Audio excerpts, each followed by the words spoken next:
오늘 말씀 제목은 두 번째 하나님의 점심갑주인 의의 호심경, 혹은 개혁성경 옛날 성경 버전으로 하면은 의의 흉배. 저는 이제 의의 흉배가 제 입에 더 많이 편하기 때문에 많이 읽었던 말씀이고, 그래서 제가 호심경과 흉배를 왔다 갔다 하더라도 같은 말이구나 하고 생각하시면서 말씀을 드리시기 바랍니다. 이 에베소서 6장은 하나님의 자녀들이 영적 싸움을 하는데, 이것을 전쟁에 임하는 로마 군사에 비유하면서 아주 강력하고 단호하게 명령을 하죠. 서라, 똑바로 서라, 제자리를 지켜라. 그리고 먼저 진리로 허리띠를 띠라고 했습니다. 그렇게 진리로 허리띠를 띠고 바로 이어서 뭐라고 했습니까? 의의 호심경을 입으라, 의의 호심경을 취하라, 의의 호심경을 붙이라, 이렇게 말씀을 하고 있습니다. 다 똑같은 말입니다. 먼저 이 의의 호심경을 설명하기 위해서 사도 바울은 이 의의 호심경이란 말을 쓰고 있는데요. 이 호심경이란 무엇인가? 호심경을 먼저 알아보도록 하겠습니다. 우리가 잘 들어보지 못하는 그런 말이죠. 저도 사실은 흉배라는 말은 금방 알아듣겠는데, 가슴 융자 등배자 해서 이렇게 있는데, 호심경은 무슨 말인가 이렇게 잘 얼른 와닿지 않습니다. 이 한국어 개혁성경은 흉배로 번역을 했는데 각각의 그 이유와 또 의미가 있다고 저는 봅니다. 흉배는 목부터 이 배꼽까지 가슴 부분과 이 등 쪽 부분을 보호하는 그런 것을 강조하고 있고요. 호심경은 그 경자가 이제 거울 경자더라고요. 옛날 이제 한자어니까 오늘날 말하는 어떤 그 유리로 된 게 아니죠. 동으로 된 그 거울입니다. 그러니까 호심경은 그 재질이 거울처럼 보인다는 것을 강조하는 것을 강조하고 있습니다. 호심경, 거울처럼 보인다는 거예요. 그게 가리는 것이. 그래서 이 두 가지 요소를 섞어서 생각해 보면 이것이 무엇인가 알 수 있을 것 같습니다. 나중에 제가 이거를 사진, 그림이 많이 나와 있으니까 사실 여러분 많이 봐서 제가 굳이 할 필요가 있나 해서 제가 안 보여드린, 다음 주에는 한번 제가 이것을 그림으로 된 것을 여러분 보여드리도록 하겠습니다. 이 로마 군인이 이 호심경을 입고 다니는 동안은 흥미로운 그러한 일이 벌어졌었습니다. 이 호심경을 입고 훈련하고 또 다닐 때 철거럭 덜컹, 그러니까 이게 이제 메탈이잖아요, 금속이잖아요, 동으로 구리로 이렇게 된 건데, 이것이 이제 계속해서 서로 부딪히기도 하고, 또 자기 스스로 왔다 갔다 할 때도 계속해서 이게 이제 마찰이 되니까 철거럭 텅텅 그러면서 서로 부딪히는 그런 일들이 자주 일어날 수밖에 없죠. 근데 금속의 특성상 자꾸 이렇게 부딪히면 어떤 현상이 일어납니까? 계속해서 부딪히면은 마찰이 일어나면은 이게 반짝반짝 빛이 나기 시작하죠. 광채가 납니다. 특히 로마 군인이 밖에서 서열을 하거나 혹은 행렬을 할 때 이 태양빛이 비치면은 얼마나 그것이 밝은 광채가 비치는지 그 아름다움은 정말 대단하였습니다. 아마 여러분도 중세 전쟁 영화 같은 것에서 그런 것을 본 분들도 있을 것입니다. 그 행렬을 할 때 혹은 서열을 할 때 태양빛에서 아주 반짝반짝 빛나는 그 호심경을 입은 그러한 모습을 본 기억이 아마 있을 것입니다.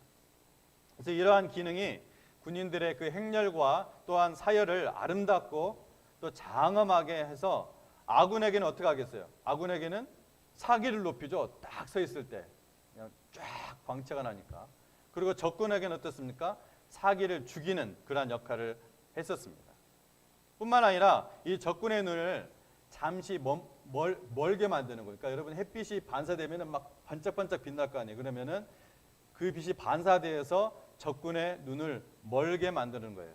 그래서 이것이 방어와 공격의 기능을 동시에 하게 해주었습니다. 그래서 로마의 전쟁 기사를 살펴보면은 적군이 로마 군사의 이 호심경에 반사되는 빛 때문에 눈을 똑바로 뜰 수가 없어서 패전하게 된 사건들이 아주 많이 기록되어 있다고 합니다. 이러한 호심경을 근데 창고에 방치하면 어떻게 하겠습니까? 이러한 호심경을 창고에 방치할 경우 녹이 슬죠. 아주 특별한 녹이 스는 것입니다. 동이니까. 동록이죠. 동록이라고 하죠. 이 녹이 슬어서 제 기능을 발휘할 수 없게 됩니다. 따라서 이 군대 장관은 호심경의 이 관리 상태를 정기적으로 검사했었고, 또 군인들은 이 전쟁에서 이 호심경이 어떤 역할을 합니까? 멀리서 총으로 쏘는 것이 아니라 가까이에서 이 뭐 몇 피트 앞에서 창으로 혹은 활로 이렇게 하는 거기 때문에 이 호심경은 뭐하고 직결돼요? 자기의 생명과 직결되는 거예요. 마치 오늘날에 경찰들이 입는 방탄복 같은 거니까 굉장히 옛날에는 더 중요했죠, 이 호심경이. 그래서 매우 소중하게 군인들 스스로도 뭐 검열받기 위해서가 아니라 자기 생명과 직결되니까 매우 소중하게 관리했었다고 합니다. 뭐 군대 다녀오신 분들은 알겠지만 이 군대에 들어가서 이 처음 적응해야 되는 것이 뭐냐면은 다른 것도 있지만은 이 군화에 빨리 적응해야 됩니다. 왜냐하면 이 군화가 굉장히 딱딱하기 때문에 요즘 군화는 모르겠어요. 어떻게 많은 것들이 좋아졌다고 하니까 군화가 이게 굉장히 소가죽으로 되어 있는데 굉장히 딱딱해요. 그래서 이것에 익숙해지기 위해서 뭐 반창가루를 뒤에다 붙이고 또 비누를 막 뒤꿈치에다 막 바르고 별걸 다 해도 조금 뭐 좋아질지 몰라도 소용이 없습니다. 처음에 너무 아파요. 발 뭐 다 까져요. 발이. 근데 그냥 이것을 뭐 빨리 적응하는 방법은 그냥 군화를 내 발에 맞추는 것이 아니라 내 발을 군화에 맞추라고 하거든요, 군대에서. 그러니까 내 발을 군화에 맞추는 방법은 없습니다. 그냥 그것이 편해질 때까지 계속해서 그 신을 그 군화를 신고 다니고 또 뭐 방법은 또 구두약으로 계속해서 깨끗하게 닦아주고 또 부드럽게 해주고 계속 구두약을 바르면 이제 이게 부드러워지잖아요. 그 방법밖에 없어요. 익숙해지게 하는 방법. 이 호심경의 보통 무게는 기록을 보니까 한 40파운드 정도 되었다고 그래요. 그래서 이 동으로 만들어진 것이라 어떻습니까? 이 부드럽지가 않잖아요. 메탈이니까. 그러니까는 뼈에 막 부딪히고 또 살갗이 막 깎이잖아요. 이게. 속옷은 입었겠지만 그래도 소용이 없죠. 메탈이니까. 그러니까 이게 익숙해져야 됐을 거예요. 그러니까 아주 많은 시간이 뭐 군화하고는 뭐 비교도 안 되는 엄청나게 많은 시간이 걸렸을 것입니다. 생각해보세요. 40파운드예요. 40파운드. 그래서 이 군인들은 평생 자기 호심경을 바꾸지 않고 이 군복무 시간 동안은 그냥 내 몸의 그냥 일부처럼 매일 입고 다녔다고 합니다. 군화도 마찬가지예요. 그래서 사실 군화가 왜 끈으로 돼 있나 생각을 해본 것이 군화가 끈으로 돼 있기 때문에 그거 한번 풀렸다 다시 신으려면 엄청나게 아주 귀찮거든요. 그래서 군인들도 잠자리에 들기 전까지는 계속해서 아무리 발이 피곤해도 그냥 군화 신고 있는 거예요. 익숙해지게 하는 거예요. 제가 2주 전 설교에서 히브리어 사상에서 이 신체적인 그 심장은 이 마음과 의지를 나타내는 것이고 그 히브리어 사상에서 그 다음에 이 복부, 이 내장은 이 아래 복부는 우리의 감정을 표현하는 것이라고 감정을 나타내는 것이라 자리였다고 제가 말씀을 드렸었죠. 따라서 이 의의 흉배는 사탄이 이제 자주 공격하는 우리 영적인 이 신자의 마음, 의지, 감정 이것을 보호한다고 제가 말씀을 드렸습니다. 근데 여러분 신약 성경에서 우리가 말하는 사탄 혹은 마귀 같은 말이죠. 이 가리키는 명사는 거의 대부분 그 성경 원어가 사타나스 아니면 디아볼로스 이 두 개입니다. 뭐 36개, 뭐 37개 이렇게 각각 반 정도로 이렇게 나오는데요. 물론 그 사탄을 표현하는 다른 표현도 수식어로는 나와 있어요. 이렇게 표현하는 방법으로. 그런데 명사로 이렇게 되어 있는 것은 거의 두 개입니다. 근데 본문 오늘 읽은 말씀이 11절, 즉 마귀의 관계를 능히 대적하기 위하여 하나님의 전신갑주를 입으라 말씀하셨죠. 이때 그 이 마귀가 무엇으로 되어 있을까요? 사타나스로 되어 있는 것이 아니라 디아볼로스로 되어 있습니다. 아마 원어를 몰라도 우리 유스들은 디아볼로스 하면 나중에 제가 옛날에 들었는데 무슨 게임에 그게 나온다고 하더라고요. 마귀인데 사실 그게 무슨 뭔지 모르겠어요. 어떤 게임에 나오는지. 어쨌든 이 디아볼로스 마귀의 관계를 능히 대적하기 위하여 하나님의 전신갑주를 입으라 했을 때 이 마귀는 디아볼로스입니다. 사타나스가 아니라. 이 디아볼로스의 뜻은 뭐냐? 직접적인 그 뜻은 뭐냐? 비방하는 자라는 뜻입니다. 비방하는 자. 자, 여기까지 들으면 여러분 뭔가 매치가 되죠? 자, 흉배가 뭐라고 했습니까? 어떤 역할을 한다고 했어요? 우리의 마음과 의지와 감정 이것을 보호해주는 역할을 하는 것이라고 했죠. 근데 마귀의 괴계를 했을 때 그 마귀가 디아볼로스, 비방하는 자라는 뜻이에요. 그래서 이 단어가 동사로 쓸 때는 계속해서 쉬지 않고 비방하고 험담으로 때리고 부셔서 이 상대방의 마음을 녹초로 만들어서 무너지게 만드는다는 뜻이에요. 동사로 쓸 때는. 그래서 마귀의 관계를 사용하여, 마귀는 이러한 관계를 사용해서 비방하고 참소하는 거예요.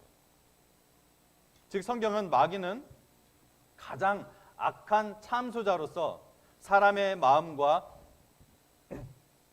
의지와 감정을 반복적으로 공격을 해서 정상적으로 동작하지 못하도록 우리의 약점을 잡아가지고 계속해서 비방하고 거짓을 얘기하고 속개하고 조롱하는, 그렇게 휘둘러 치는 자로 계시를 하고 있습니다.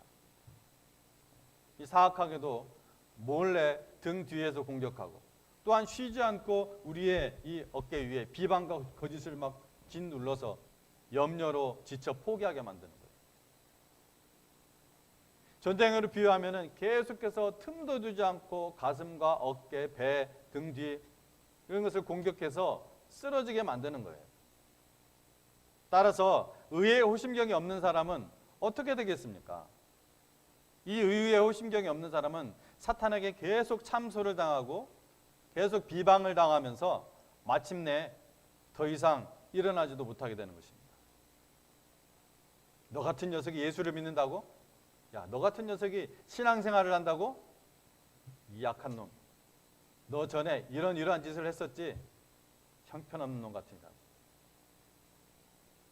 마귀는 자기 수하에 있는 사람들로 하여금 수근수근 뒷담화하게 하고 험담하게 해서 그 공격 대상을 아주 왕따 당하기도 합니다. 이게 마귀가 하는 일이에요.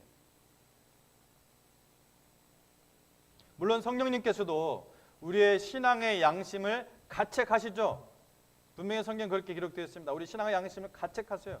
그러나 성령의 역사는 언제나 우리의 깊은 그 내면 속에 하나님의 사랑을 의식하게 하면서 우리에게 회개하게 하여 그리스도 안에서 용서함을 받도록, 이 용서함을 받지 않으면 계속해서 그 무거운 짐 속에 있거든요.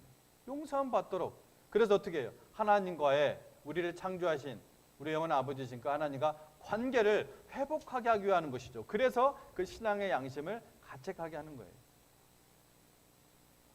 즉 죄의 문제를 궁극적으로 해결하기 위함이지 그 과정에서 어떤 비방이나 수군거림 같은 것이 담겨 있지 않다는 거예요.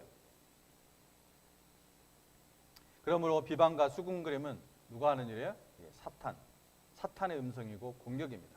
이 사탄은 이 음성을 몽둥이로 만들어가지고 계속해서 그 몽둥이로 우리를 때리는 거예요. 그래서 이 의의 오심경을 입지 않은 사람들은 사탄의 공격에 그렇게 얻어맞고 안타까운 결과를 맞이하게 되는 것입니다. 한편으로는 그 자리에서 일어나지도 못하고 영적으로 변들어서 폐잔병이 되고 맙니다.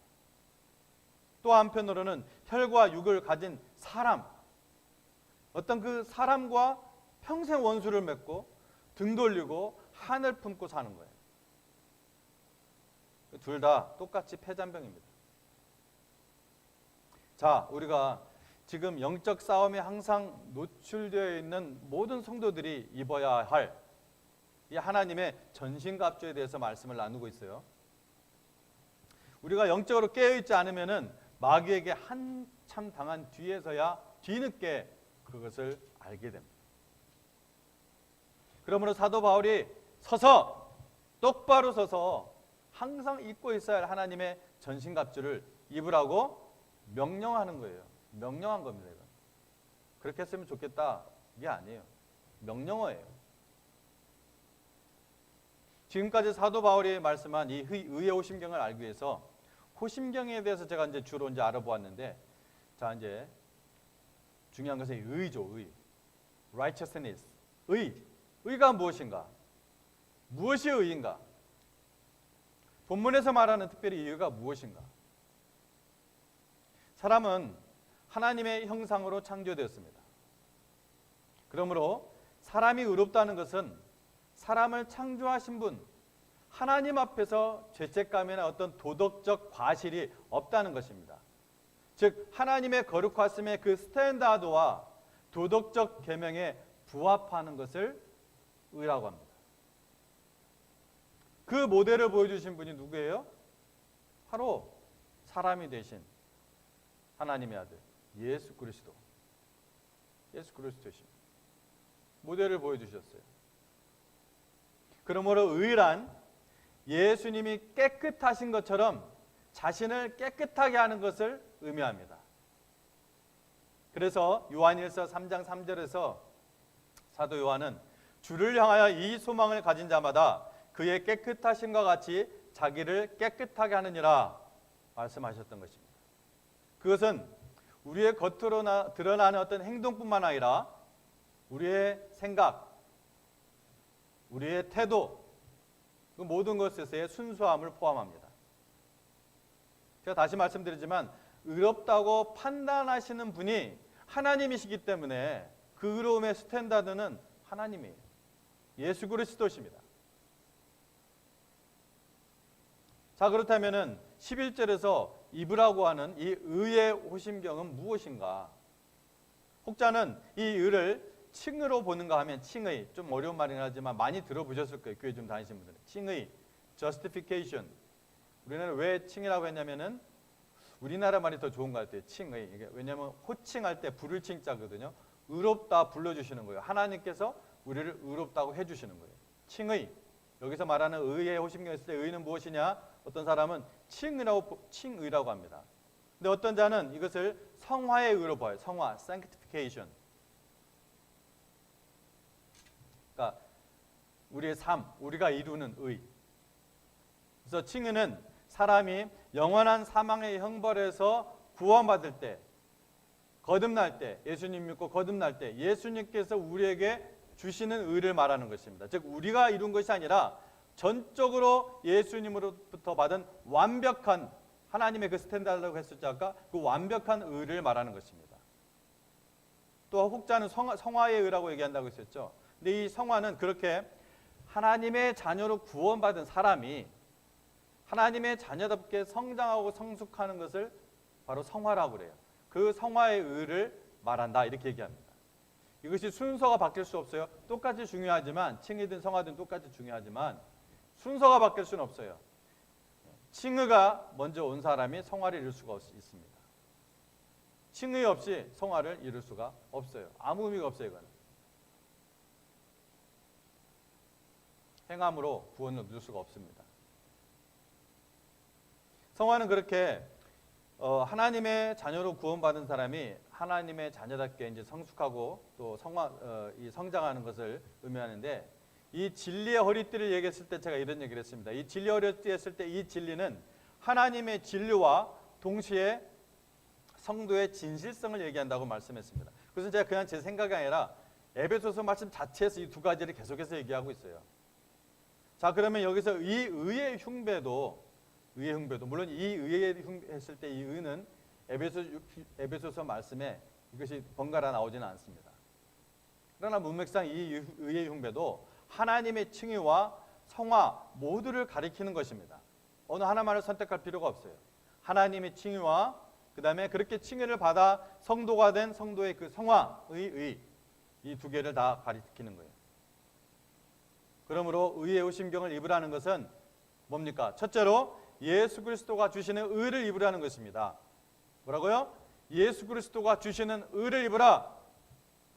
우리가 입는 의의 호심경은 예수 그리스도의 완전한 의의 호심경입니다.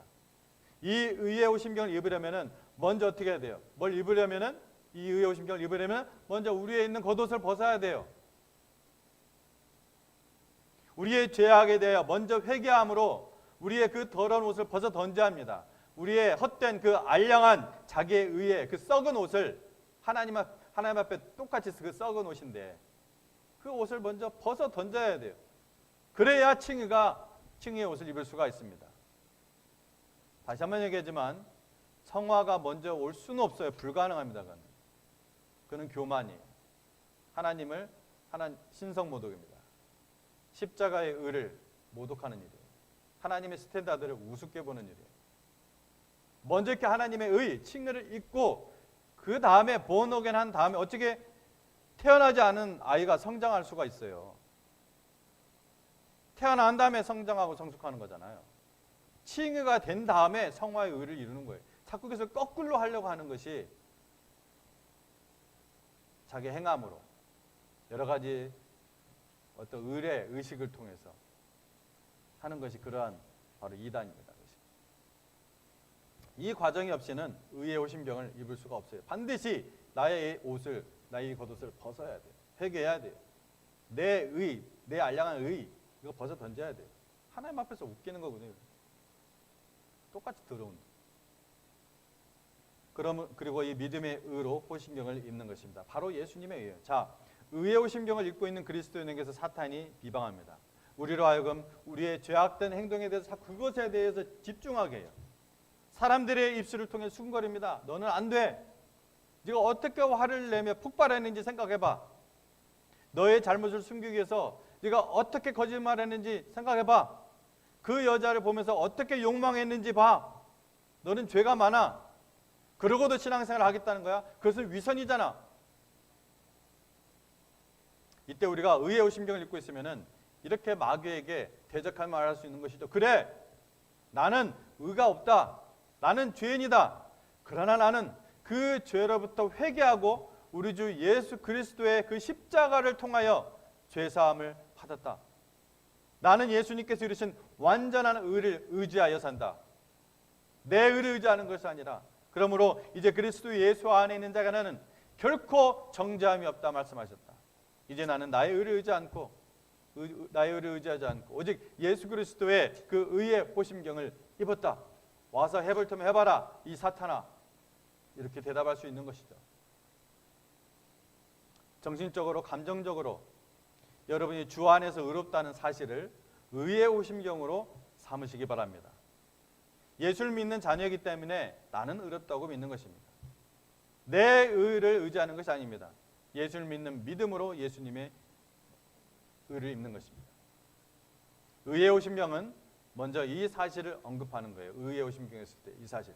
근데 아까 말씀드렸지만 이것만이 아닙니다. 또한 이 의의 오신병은 그렇게 예수 그리스도로부터 의를 받은 자이기 때문에 이제 의롭게 살아가는 것이 포함되는 거예요.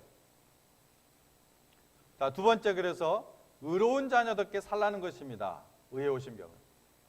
로마 병정은 호신병을 차고 있을 때 아주 강한 프라이드와 담대함을 느꼈다고 합니다.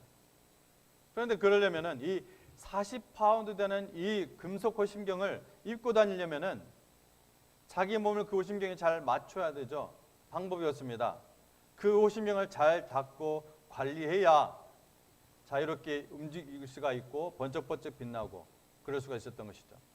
우리도 의의 호신경을 차고 있을 때 자신감과 담대함을 얻게 되어 있습니다. 하나님 말씀에 자녀들아 이제 그의 안에 거하라. 이는 주께서 나타내신 바 되면 그가 강림하실 때에 우리로 담대함을 얻어 그 앞에서 부끄럽지 않게 하려 함이라. 너희가 그가 의로우신 줄을 알면 의를 행하는 자마다 그에게서 난 줄을 알리라. 네가 그 안에서 이제 행하라는 것이죠. 예수님의 의로우심경 안에서 이제는 하나님의 의로운 자녀답게 행하라. 요한일서 2장 8절에서 2장 9절 말씀이 9절 말씀입니다. 28절 29절인 것 같아요. 좀 혼동이 돼요. 예수님의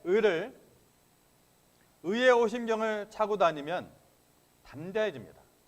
그 담대함이 나의 능력 때문이 아니라 우리 하나님의 군대 대장 되시는 분 예수님의 능력 때문입니다. 그래서 대장 되신 예수님의 군사로서 이제는 뭐예요? 프라이드를 가지고 그의 말씀을 철저히 순종하게 되는 거예요. 프라이드를 가지고.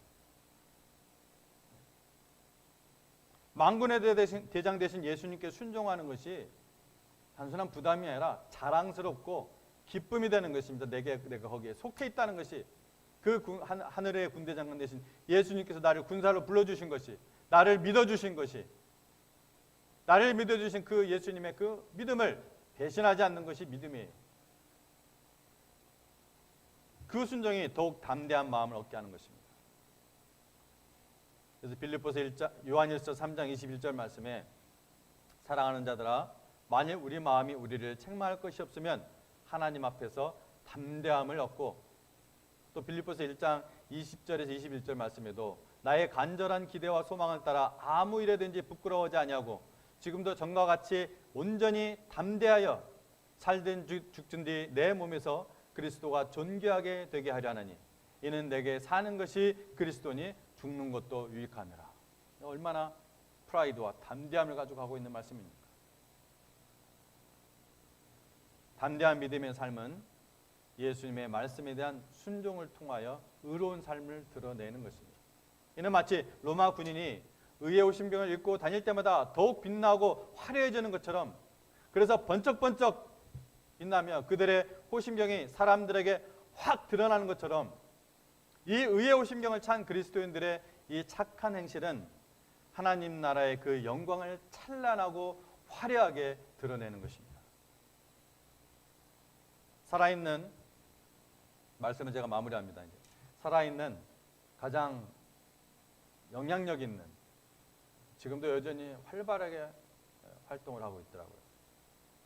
그 철학자 중 한 명으로 불리는 피터 싱어라는 사람이 있습니다. 근데 피터 싱어는 프린스턴 대학교, 아주 유명한 대학이죠. 프린스턴 대학교에서 뭘 가르치느냐? 윤리학을 가르치는 사람입니다. 윤리학, ethics. 근데 이분이 별명이 있어요. So-called Blue State Philosopher입니다. Blue State Philosopher. 아마 이 정도만 해도 무슨 말인지 알 거예요. 어떤 스피릿을 가진 사람인지.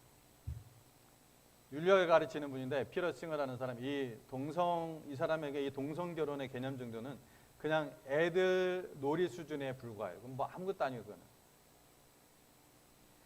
공개적으로 얘기하는 분이니까. 이 싱어는 두 명이든, 제가 좀 입에 담기 좀 더러운 말들이지만 여러분 여러분 아무리 어린 자녀들 이미 이제 다 노출돼요. 어차피 다 알게 돼요. 아주 여기서 아예 차라리 하나님 말씀을 전할 때 미리 예방주사 맞는 것이 좋습니다. 이 사람 뭐라고 하냐면 2명이든 200명이든 함께 합의된 성관계는 윤리적으로 아무 문제가 없다. 자세히 그리려고 보면은 진짜 또 수관, bestiality라고 하죠. bestiality, 수관.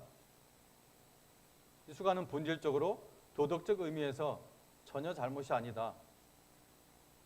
이렇게 얘기하는 사람이 프린스턴 대학교의 윤리학 교수예요. 철학자입니다. 사상가입니다. 여러분, 이 프린스턴 학교도 이 신학교가 근간이 되어서 세워진 학교예요. 이 미국에 있는 거의 대부분의 소위 아이보리 학교라는 좋은 학교들은 다 이 신학교가 근간이 돼서 세워진 학교들이죠.